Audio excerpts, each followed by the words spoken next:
So finally, is there anything that you would like to add which might help the placement students find a suitable CP project?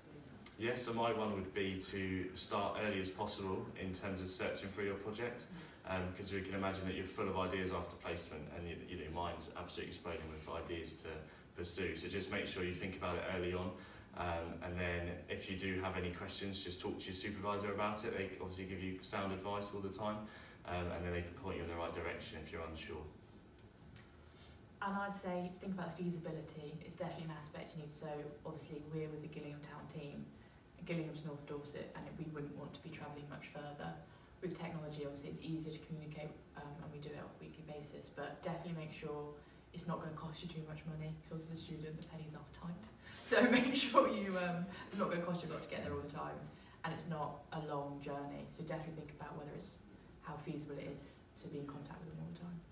Then my point would be in terms of managing your client. Really, there's lots of options out there. Just make sure that you're always in touch with your client. At the start, maybe you don't have too much to talk about, but I mean, for us at the moment, we're talking to our client every week, so there's lots to talk about. But don't worry at the start, there might not be too much to talk about, but at the end of the day, they're there.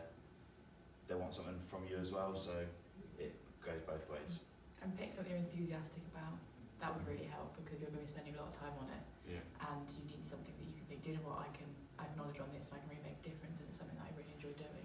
So that'd be a big thing because it's a lot of time spent. Just linking back to Poppy's feasibility, obviously it's a big part of your year, but you do have a lot of other units going on as well, and you have, searching for grad jobs as well, so you have to be really careful and balance it right, which is what we're learning to do at the moment, and it's just trying to find that, middle ground in terms of working on the project and your other stuff as well, because it is a big part, but at the same time you do have other units as well, so your feasibility is really key with it. I mean, for our timetable as well, the project's not actually on your timetable, so it's up to us as a group to manage our own time. Yeah.